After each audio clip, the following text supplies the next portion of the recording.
Every night before bed, she would tie one end of a rope to the bedpost and the other tightly around her wrist. Only then could she finally feel safe enough to fall asleep. Otherwise, in the middle of the night, she'd somehow always wake up on that worn-out old couch downstairs. What are you doing down here? I think I've been sleepwalking again. What do you mean again?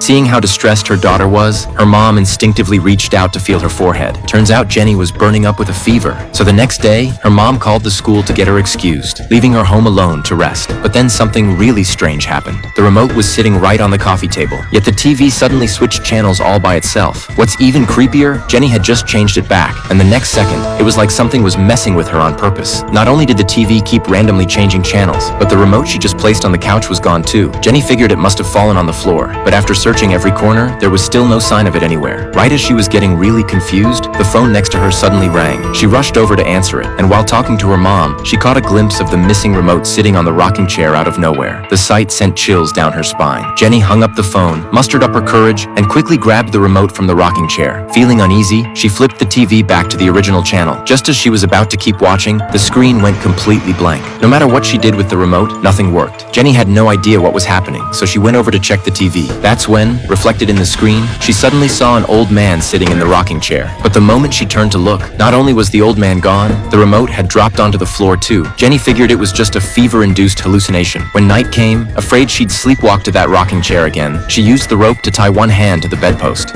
What are you doing that for?